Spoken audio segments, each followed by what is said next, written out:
मुझे तो गालियां दी गई, मेरी स्वर्गीय माता को भी गालियां दी गई। मोदी तल्ले नाली के न जाने कितना भद्दा स्वरूप। सरकार जिसकी है उसको ही तो टारगेट करेंगे ना। इस देश में दो तरह के कानून चल रहे हैं। जब तक बात अपने पर नहीं आती तब तक तो कोई फर्क नहीं पड़ता, लेकिन जब बात अपने पर आती है तो पूरी मशीनरी चालू हो जाती है। अगर आप केस कर रहे हो गाली देने के लिए, तो उन बीजेपी के आईटी सेल पर कब केस किए जाएंगे जो इतने सालों से लड़कियों को गंदी गंदी गालियां ऑनलाइन दे रहे थे? क्या क्या शब्द इस्तेमाल नहीं कर रहे थे वो लड़कियों के लिए? मैं भाग रही हूँ पीछे से, आप कहाँ मारोगे? It is to be decided already.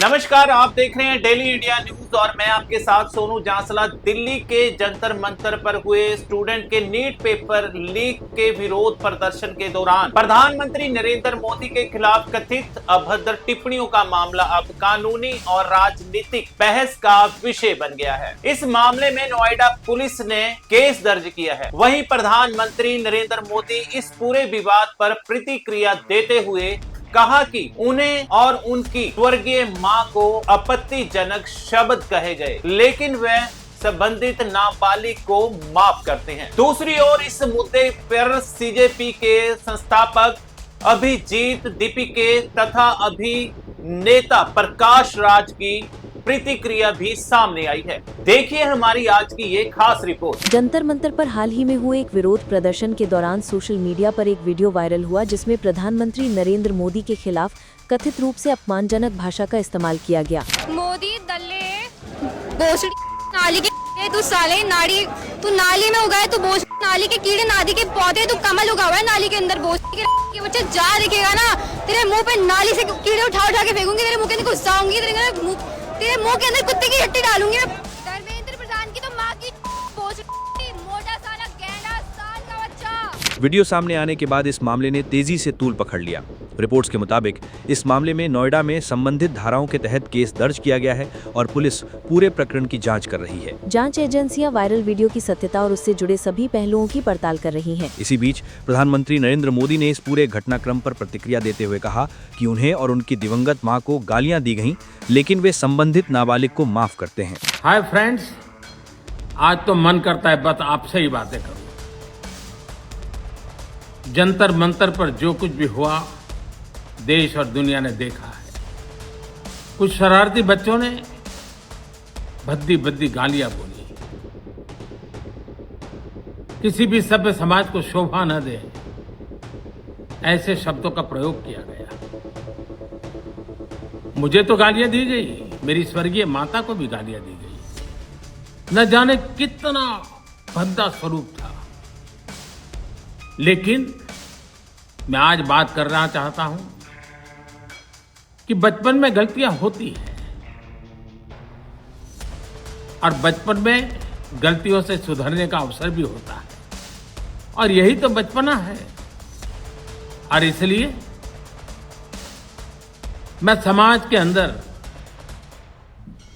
जो आक्रोश है उसको भली भांति समझ सकता हूं। एक कल्चरल शॉक है कि हमारी बेटियां इस प्रकार की भाषा कैसे बोल सकती हैं, लेकिन समय है इन बच्चों को गले लगा करके राह दिखाने का।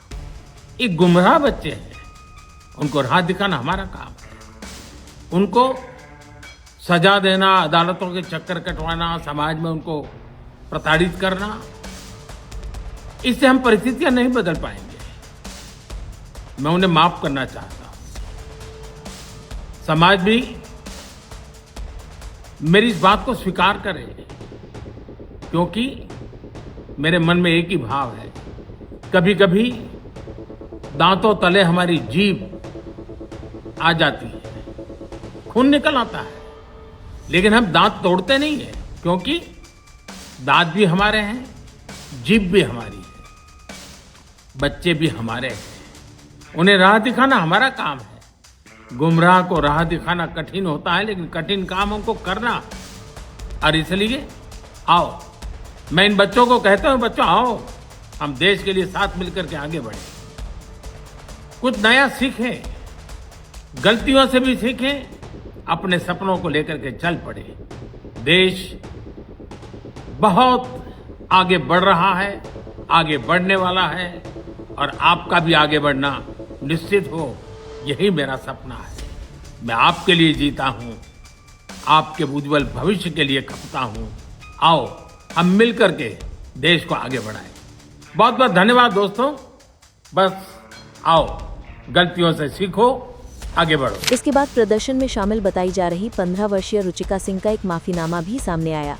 इसमें उसने प्रधानमंत्री नरेंद्र मोदी और देशवासियों से माफी मांगते हुए कहा कि उसे अपने शब्दों पर पछतावा है। मैं सीपी गई थी अपने फ्रेंड्स के साथ, फिर वहाँ पे प्रोटेस्ट हो रहा था। मैंने वहाँ पे कोक पी, वहाँ पे ग्रुप्स बने हुए थे बहुत सारे। वो लोग बहुत चीज़ें बोल रहे थे, बहुत गालियाँ दे रहे थे प्रधानमंत्री जी को। उन लोगों के इन्फ्लुएंस में आके कि तुम लोग भी बोलो, तुम लोग भी बोलो, कोई सब बोलो करके मैंने वहाँ बहुत चीज़ें बोली। मैं भी मात्र 15 साल की हूँ। मैंने जो करा वो माफ़ी के लायक नहीं था। मैंने बहुत गंदी चीज़ें बोली है, बट ये मेरी पहली और आखिरी गलती होगी। इसके बाद मैं ऐसा कुछ नहीं करूँगी और ना ही वो चीज़ मैंने कभी पोस्ट की थी। मैं पूरे देश से माफ़ी मांगती हूँ। मैं इतनी शर्मिंदा हूँ, मैं अपनी नज़र भी नहीं उठा पा रही हूँ। मैं सबसे माफ़ी मांग रही हूँ, मुझे प्लीज़ माफ़ कर दीजिए, प्लीज़। इस पूरे मामले पर सीजेपी के संस्थापक अभिजीत दीपके ने भी प्रतिक्रिया दी।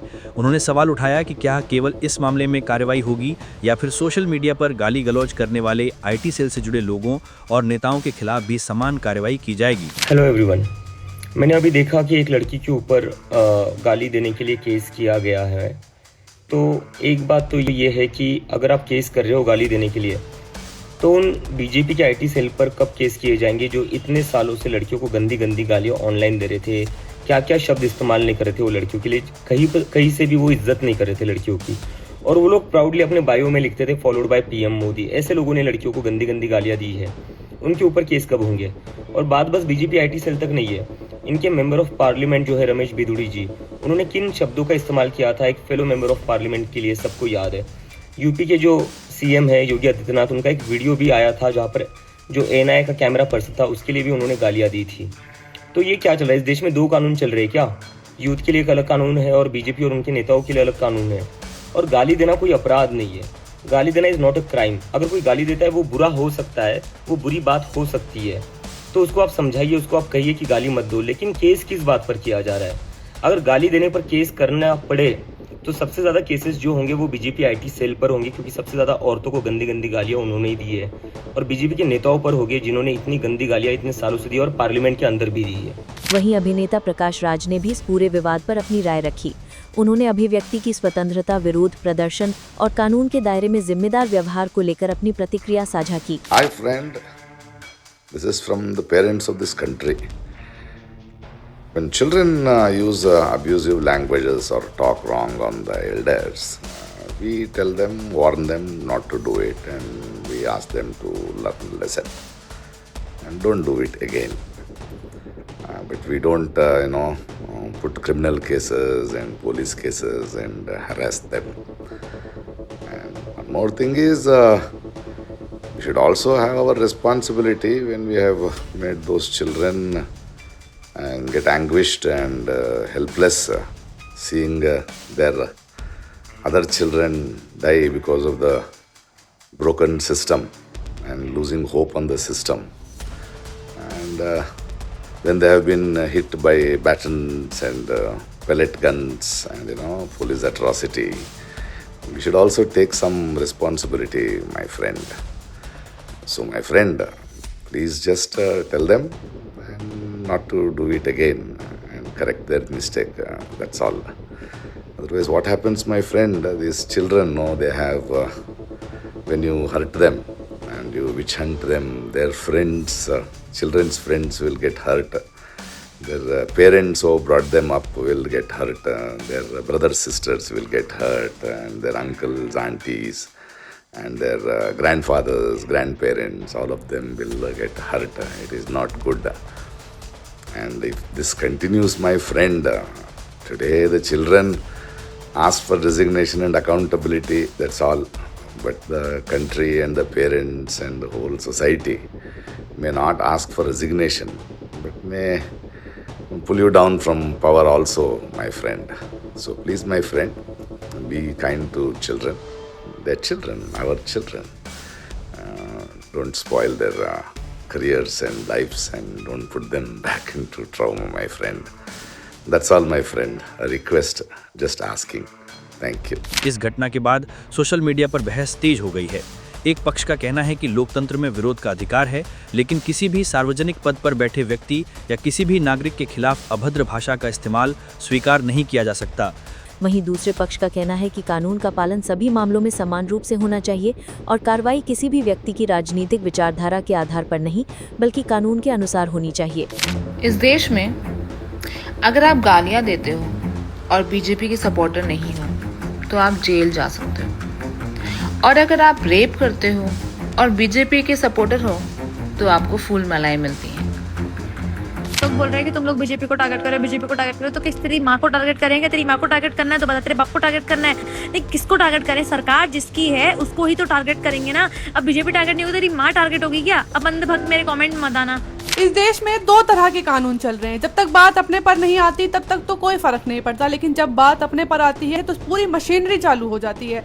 सारी पुलिस एक्टिव हो जाती है, आईटी सेल एक्टिव हो जाता है, सारे गुंडे मवाली सारे एक्टिव हो जाते हैं। ये है रुचिका सिंह, ये जंतर मंतर के प्रोटेस्ट में गई थी। इन्होंने पीएम मोदी जो हमारे पब्लिक सर्वेंट भी हैं, ठीक है वो एक सम्मान पद पर हैं लेकिन वो हमारे पब्लिक सर्वेंट ही हैं, उनके खिलाफ इन्होंने अभद्र टिप्पणी करी, गंदी भाषा में कुछ बातें बोली जिसका मैं सपोर्ट नहीं करती हूँ। मैं गालियाँ नहीं देती तो मैं गाली को सपोर्ट भी नहीं करती, लेकिन जिस तरह से उस लड़की का हरासमेंट हो रहा है वो बिल्कुल गलत है। जिस तरह से उसके पीछे पड़ा जा रहा है उसके खिलाफ FIR हो रही है। लेकिन यही इनकी एक दूसरी बेटी है जिन्हें ये हिंदू शेरनी कहते हैं। इतना हरामखोर आदमी था। आप कहते थे कि जी बापू तो चरखा चलाता था, बापू की तो आंतें दुखती थी, बापू के तो हाड़ कांपते थे। इन्होंने हमारे राष्ट्रपिता फादर ऑफ नेशन को इतना गंदा गंदा बोला है, और ये अभी नहीं बोला है, ये पुरानी वीडियो है, लेकिन आज तक अभी तक कोई FIR नहीं हुई है, कुछ भी नहीं हुआ है, कुछ भी नहीं कहा गया है। उल्टा ये जाती है बीजेपी के इवेंट्स में, इनको बगल में खड़ा करके इनकी फोटो खिंचवाई जाती है, इनको सम्मानित किया जाता है। इस तरह के दो रूल हमारे कंट्री में चल रहे हैं। जहां अपना फायदा है वहां पर आपको बगल में बिठा लिया जाएगा, लेकिन जहां आपके खिलाफ कोई बोल दे, पब्लिक फ्रस्ट्रेट होकर आपके लिए कुछ बोल दे, अब शब्द बोल दे, तो उसको तरीके से समझाने के बजाय उनके पीछे गुंडे मवाली छोड़ दिए जा रहे हैं। पूरी मशीनरी लगा दी गई है, बीजेपी का पूरा IT सेल लग गया है और उसको इस तरह से हरास किया जा रहा है जैसे उसने क्या कर दिया हो। उसको बख्श दो, उसका हरासमेंट मत करो इस तरह से। अच्छा, आपका प्रोटोकॉल में होता है लड़कियों को ऐसे डंडा इस तरीके से घुसाना? बेटा यू गिव अ कंप्लेंट। आप लोग के SHO हैं, आप लोग के थाने के अंडर ही आते हैं नवीन राठी। तो उस दिन क्या हुआ था 20 जुलाई को जंतर मंतर पे हम लोग के सामने की बात है, वो एक लड़की को ऐसे डंडा कर रहे थे। That comes under sexual assault. अरे मैं आपसे जो पूछ रही हूँ वो तो बताइए। That is what I am saying ना, you give a complaint. Sir आप ChatGPT की तरह एक ही चीज बोलते जा रहे हैं। PHQ इज डिसाइडिंग प्रोटोकॉल तो बताइए। DCP sir will decide. अरे प्रोटोकॉल और तब तक आप नवीन राठी को ग्राउंड पे छोड़ोगे। मैं भाग रही हूँ पीछे से, आप कहाँ मारोगे? It is to be decided already. अरे मारेंगे कैसे? आप महिला हो, आपको डंडा ये मारेंगे कैसे? This matter has already been seized up and they are already looking into the they are proceeding into the matter. अच्छा okay. You will get a response. How is he on this? How is he on the field yet? How is on the field? East Delhi की महिलाएं safe कैसे feel करेंगी? Inquiry is to be finalized. तो तब तक उनको थाने में तो बिठाओ, तब तक ग्राउंड में तो मत भेजो। आप डिसाइड करोगे ना, आप हेड हो उनकी, इस थाने के हेड आप हो। हम अभी थाने में गए थे उनके, वो ग्राउंड ड्यूटी पे हैं। ठीक है। तो यहाँ पे उनसे जो नेक्स्ट हुई मैं उनसे बात कराऊंगा। सब गए हुए हैं, सारे IPS सारे ऑफिसर जितने भी। अकाउंटेबिलिटी तो तय करनी पड़ेगी क्योंकि ये लोग ऐसे लड़कियों को डंडा नहीं मार सकते। This is not. Police headquarter को एवरेज सरकारी दफ्तर बना रखा है। इतने दिनों से उन्हें यही नहीं पता चला है कि उनके थाने में कौन से कांस्टेबल थे, कौन से SHO थे जिन्होंने की बर्बरता दिखाई है, लोगों के साथ, महिलाओं के साथ दुर्व्यवहार किया है, ये नहीं पता चल पा रहा उनको अभी तक। फिलहाल इस मामले की जांच जारी है और पुलिस की ओर से आगे की कानूनी प्रक्रिया की जा रही है। इस पूरे मामले पर आपकी क्या राय है? क्या विरोध प्रदर्शनकारियों ने अभिव्यक्ति की स्वतंत्रता और भाषा की मर्यादा दोनों का स्वतंत्र जरूरी है? आपकी राय हमें कमेंट बॉक्स में जरूर दीजिए।